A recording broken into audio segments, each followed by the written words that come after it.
Kirby games, they all have, well, I think they all have anyway, one thing in common. The arena. You know, the boss rush mode that, you know, you fight bosses in. That's why it's called the boss rush. Now, Super Mario Galaxy 2, and 3D World as well, they also have boss rush levels. So, boss rushers are a trend among Nintendo games, which I guess is fine. But, what if we take boss blitz and make it longer?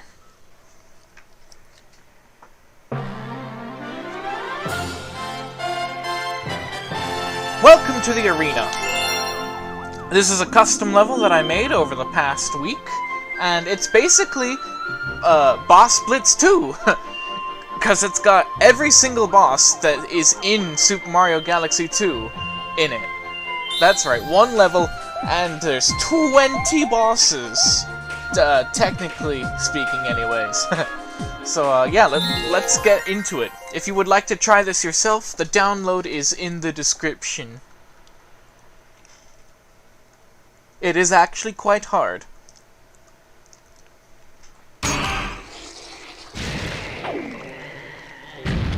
Alright, first off, Dino Piranha. Oh, and right, I changed the music. to Kirby music. I thought it was the most fitting. Actually, it's from the arena from Kirby and the Forgotten Land, so even more fitting. So, as we go along here, I'll be talking about how I made this, kind of. Well, not like explicitly how I made it. I'm not going to tell you that I placed this at 000 in Whitehall. But, like, any hiccups that came along the way, or things that I decided to do for any reason, really. Yeah, so as I said earlier, 20 bosses, all in a straight shot. So, if you couldn't already tell just by the fact that we didn't change planets, well, we're changing planets for other bosses, just not this one, or the next one. But I strung everything together so that when you finish a boss, you go to the next one.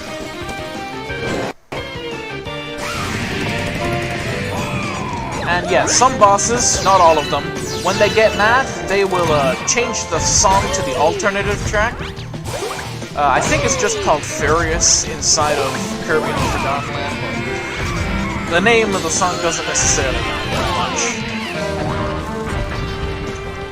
So yeah, it will alternate between these just based on what boss you're doing and what phase of the boss you're in. Some bosses it lasts longer than others, but I kind of used it creatively down the line. We'll get there eventually. Also, I just want to say, I spent like an hour making Dino Piranha work with Switch Awake. Only a modder would actually know what that means, but that was pain. Also, fun fact about Peewee, the previous boss, his eggshell, before you start the fight, is inside the planet. Because I figured out that instead of manually programming a hiding function, it would just be easier to abuse the fact that he spawns on top of the planet as soon as the fight starts, regardless of where you actually position his egg. And I am dying here. There we go. I almost missed that opportunity too.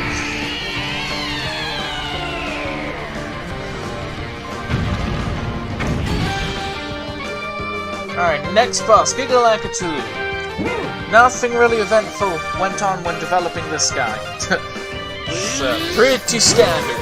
Just tick off the power star spawning and that was it. Oh, I guess I did remove the dirt part of the planet, because, well, that only makes sense. I mean, it's not getting used in this pack, so doesn't matter if it's there or not.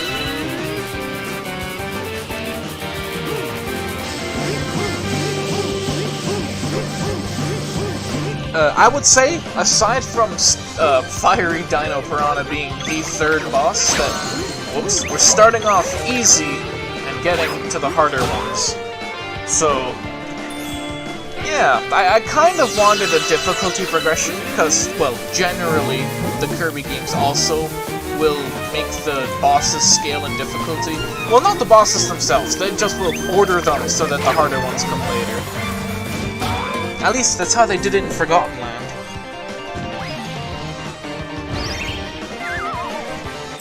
Alright, this is one of the few bosses with a launch star at the end. The launch star is pretty much just to get rid of Yoshi. 2 of the 3 bosses that use launch stars, it's to get rid of Yoshi.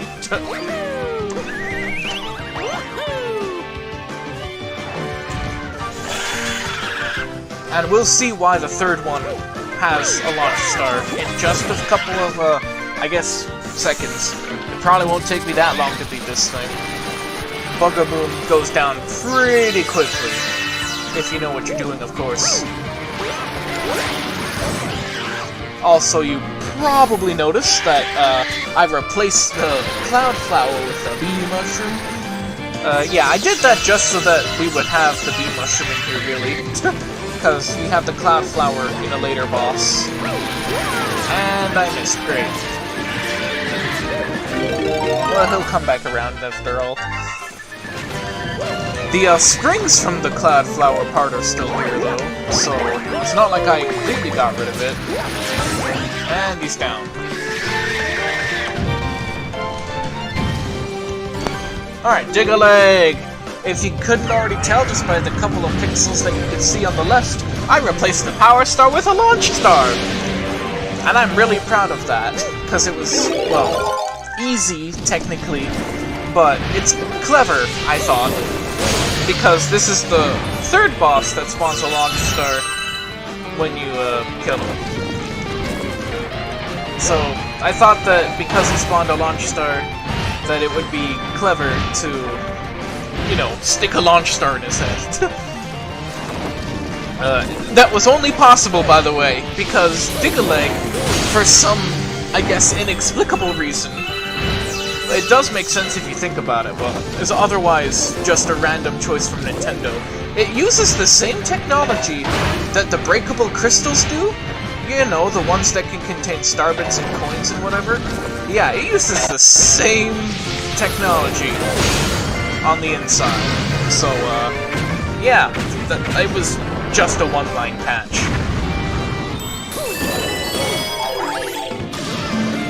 Alright. That is the end of Phase 1. So you'll get a checkpoint here, and it will do some loading, and the music will cut out for a moment. And then pick up again. That only happens on console, though, because I would assume that there's some sort of disk access block for a moment during the load. I can't really do anything about that, but it's not that big of a deal either. Major Burrows. If you looked at him close enough, you probably would have thought that he looked slightly off. The reason for that is because I had to shave him. Yeah, he's not furry anymore. He's furless. The reason I had to do that is because it would load. The game would not like. The game didn't like it.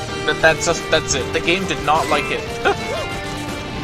And I have my suspicions as to why the game didn't like it, and I'm pretty sure that Glamdozer is on the list. So, for some reason, Glamdozer and Major Burrows don't get along well when placed in the same level.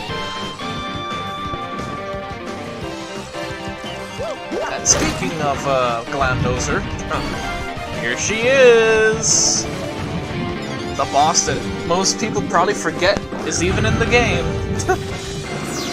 I mean, there are more forgettable bosses in this game, to be honest. And not because they're bad fights, they're just, part of forgettable levels. Also not because the level is boring, or bad or anything, it's just because it's got nothing, like, super memorable, if that makes any sense. Yeah, Glamdozer also goes down pretty quickly if you position yourself correctly. And suddenly Bouldergiest! Yeah, there's no fade on some of the bosses, and Glamdozer's kill ends real fast. Which I guess is a little weird, but who doesn't like Bouldergiest, am I right? Okay, I'm waiting for the next cycle. Really? You didn't spawn a second one? Rude. There we go. Ah! Only one of them spawned, that's funny.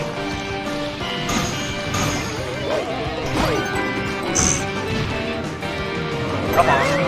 There we go.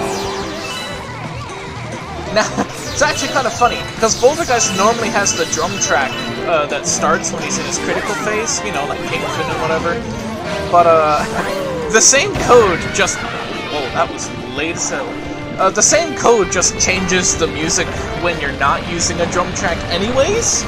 So, I got the music changes for free with this one. So, I just thought I'd share that because it was pretty funny when I found out that it worked like that.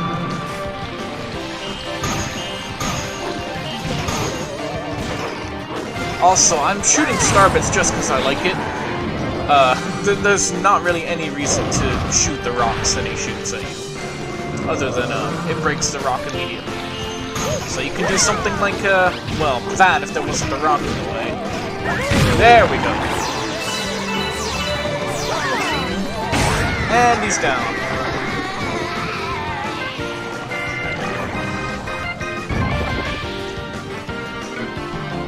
Next up, Prince Pikante! This guy also gave me a bit of trouble, I believe, because of the effects that the planet uses. Whoop, I forgot coconuts on the second shot. Come here. Whoa, you spammed that really far away. I do not usually struggle this much. There we go.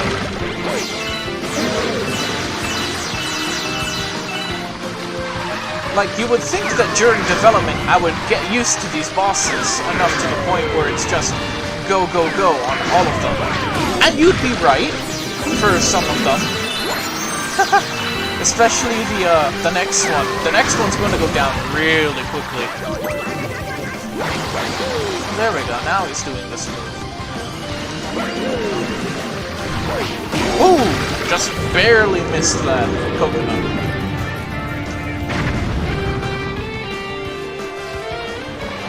And, of course, it only makes sense to put King Kaliente right after Prince Pikante.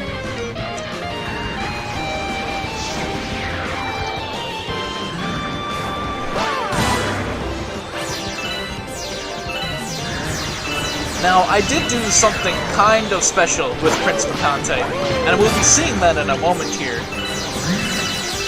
I don't want to spoil the surprise. But if you are looking for a 6 health mushroom, there is one on the underneath of this planet. And you might want that for some of the upcoming bosses.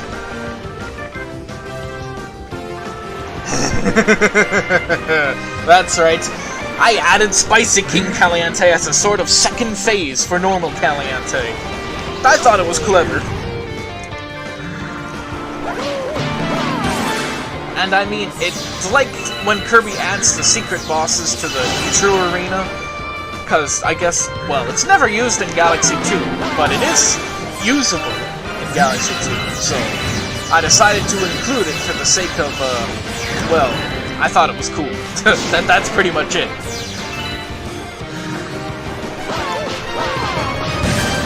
Though, just like the normal Kaliente, it goes down pretty quickly. Also, fun fact, the little melodic toms, whatever the drum is, if the music is not playing, those will not appear, or those won't be played. I didn't know that until I was working on this boss rush. Yeah, next up, Squizzard, because who doesn't like Squizzard? So, the Fire Flower music doesn't start because, well, why the hell would it? Every music cue is just ignored in this. So, you're just gonna have to gauge how much firepower you've got left. Which is fine, it's not like it's difficult to do that, because you could just not run the risk of letting it run out by grabbing the flower every time it comes around. Really not that big of a detriment, honestly.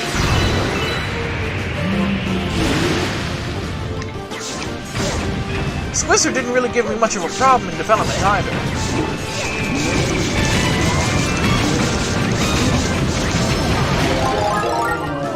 Although I did change the ending here, so it's a lot shorter, and, well, there's no power star. Gobblegut time! I hate Gobblegut, if you didn't know. And I'll show you why if I die.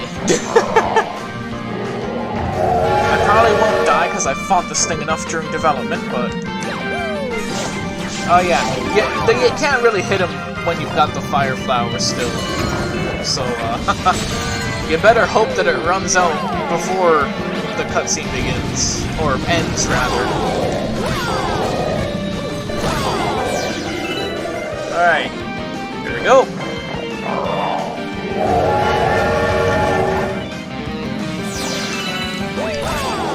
Yeah, if you do a long jump right at the start of the phase, then you can actually hit one of them without them diving down into the ground. That's a useful trick.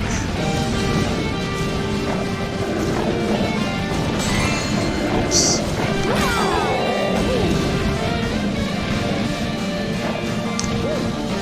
Come on, get the coin before it goes away. There we go.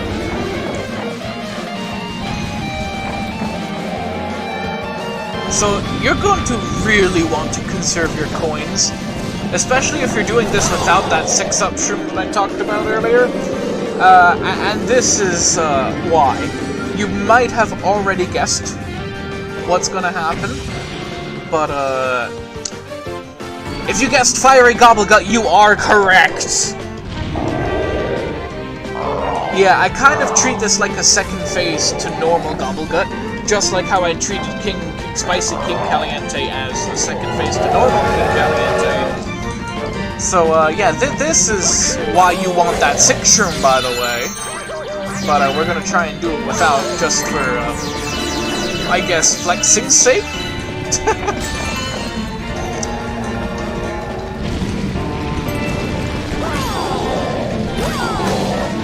Whoops, I got burnt at the very end, that's not good. I think he broke one of the crystal coins. He's gonna find it before he despawns. Oh, good lord, that landed right on me. Give me that. I need that now. So yeah, this boss I don't get a chance to play against a lot, so I'm not very good at it.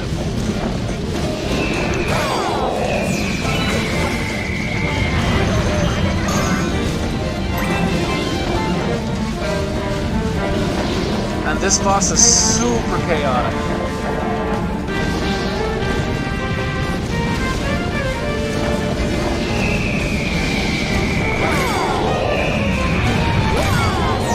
Okay, there we go, I got it. Whew! Thankfully the camera worked out for this one, but I think the camera works a lot differently than like Fiery Dino Piranha. Alright, from hot to cold, it's time for Sorbetti!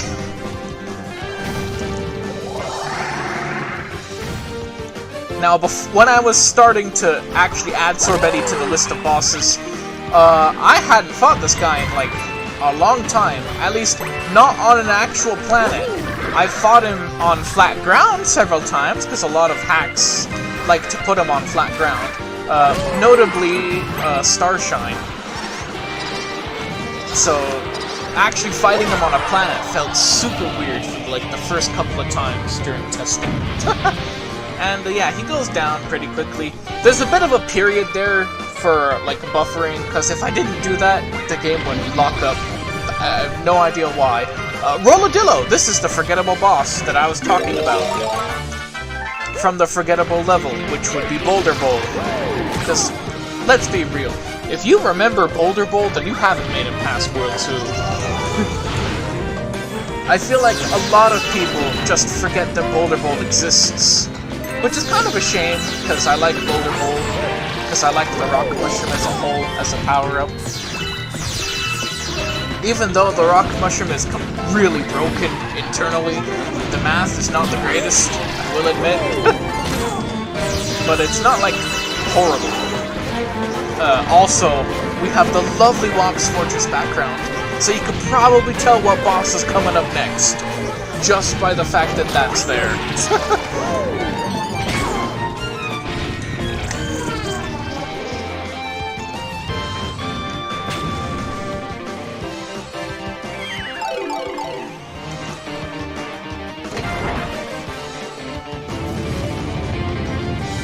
Guess who? Whomp King, that's who. Just try to ground pound the Whomp King. Ha! Yeah, I significantly shortened the message because you'll be seeing that a lot if you die.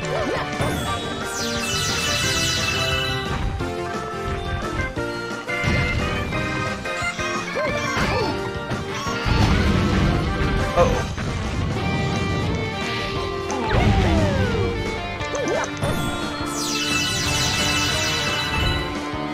Now, I remember having to actually get this fight to work properly. Oh, that was an absolute pain. Oh. Alright guys, so we're back at Whomp King after that. I don't even know what happened for me to die there. I mean, I know that I got stepped on, literally, and that is a one-hit KO from Whomp King, because of course it is. It's a crush, and crushing in this game is just instant death. So we're gonna try to not let that happen this time. Hopefully. Although I do want to take one hit of damage, so here, hit me. Thank you.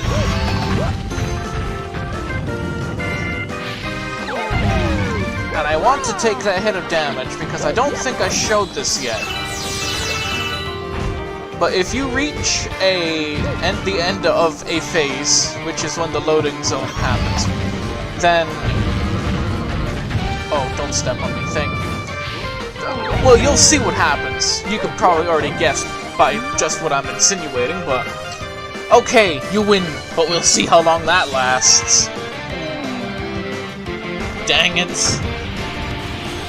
Alright, I've got 2 health going into the loading zone.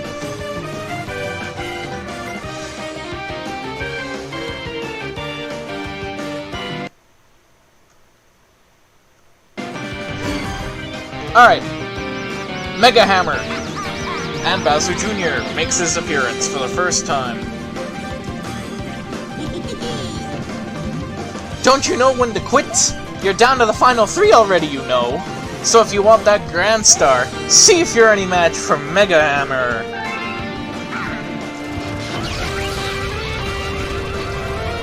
Welcome, Megahammer.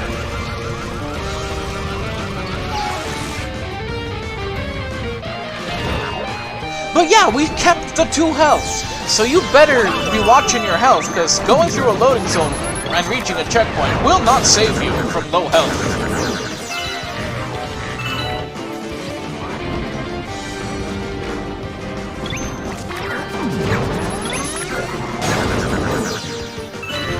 Alright, Megahammer's quick kill is pretty dang finicky. But basically the idea is that you can throw both bullets at once and hit both sides. Is there a Sling Star? Yes, there is.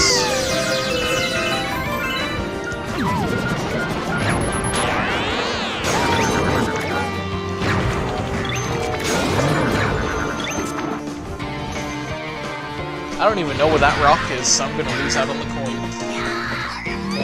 Oh! Okay, it was right where I was. Either that's incredible coincidence, or, I guess it would have to be coincidence. Yeah, if you ever want to just get past this guy, just do that for the second phase. It's, definitely a problem from Nintendo. And you probably heard that a launch star spawned, and probably saw in the corner on the left side of the screen, Boomsday Machine. So, if you couldn't tell, Boomsday Machine is next. And here it is. You know, I thought that this boss would be a pain to get to work, but apparently, it was actually pretty easy. I can't believe you! That pile of gears took ages to repair. It's time to break out my Boomsday Machine. I'll just relax in my comfy cockpit and watch you go boom!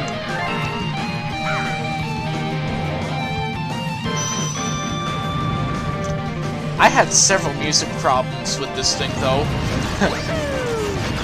So it was super awkward just hearing all the noises without any music to back it. Of course, that doesn't happen anymore because I fixed it, but it was pretty amusing, so I thought I'd bring it up.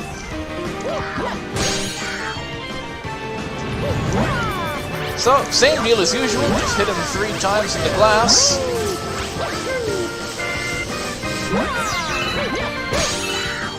And then once you do the second one, he gets up on the wheels. It's the same song and dance as usual. The music does change though. I don't have enough clouds to get up there fast enough, I don't think.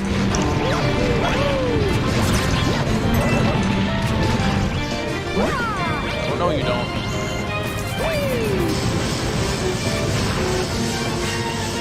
Alright, let me down. I need more cloud power. Thank you. I need a fan. There we go. Up we go.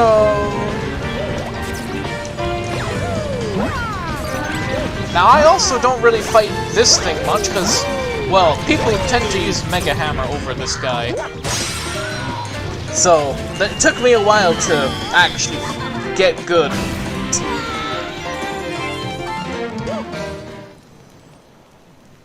And, of course, what boss rush wouldn't end with Bowser? I guess Boss Blitz didn't end with Bowser, but you know what I mean. Now, I'm not reading this because he says all the same text. I didn't bother changing it.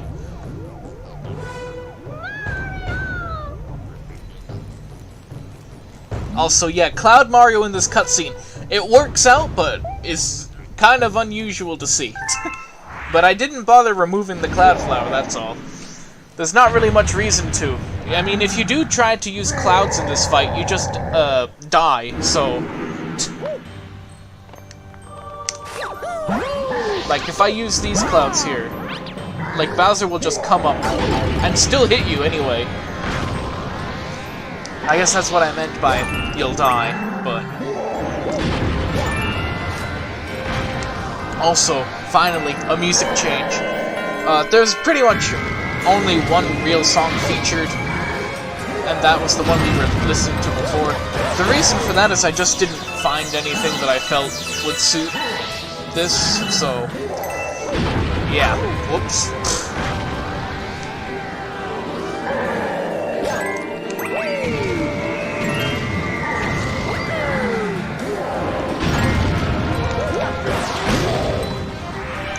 It's the usual Bowser fight. Now, I did think about making it harder somehow, but whatever I tried didn't really work out that well. Like, I tried increasing the amount of meteors that he would throw at you, tried increasing the number of times that you had to hit him, but unfortunately, just none of it worked out. Probably more research, just in general, would need to be done for Bowser, specifically.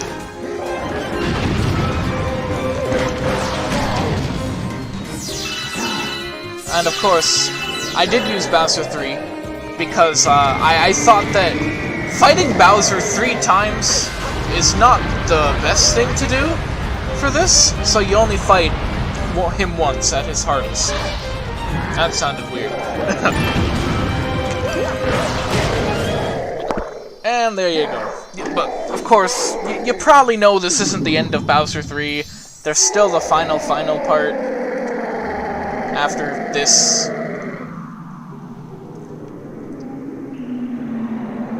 So, under that assumption, I did not play the Grand Star music.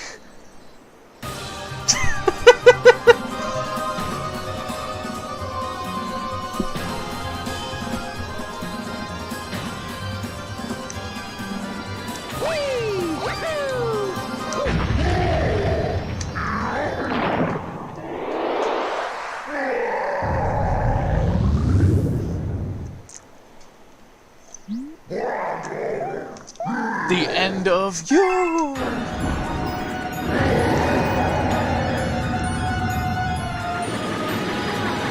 I thought it was clever to use the different faces from the final boss of Kirby in the Forgotten Land. Just because I use, well, Kirby in the Forgotten Land for the main song anyway. So I strung together the introduction for the first part of the fight, and then the part with the Grand Star that we just went through used a transition, which I looped, and then this is the actual final part. Because obviously Galaxy has no way for me to... Wow, I missed. has no way for me to actually make the music, like, have different transitions or anything. If I could do that, I would have, though. And then Bowser complains about not getting cake. I feel like a lot of people would complain about that, though.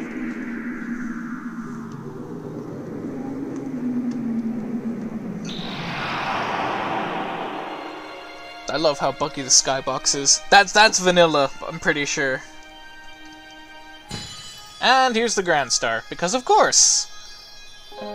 Also, the sun is from the previous skybox. I'm not sure why it's here, but it looks not bad, so I didn't bother dealing with it.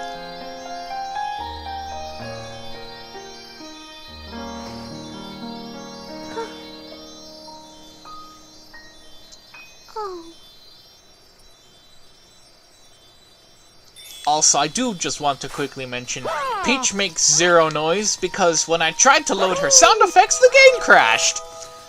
So yeah, this is gonna be it for my commentary. I'm just gonna let the credits roll after I grab the Grand Star, because I did actually add a credit sequence!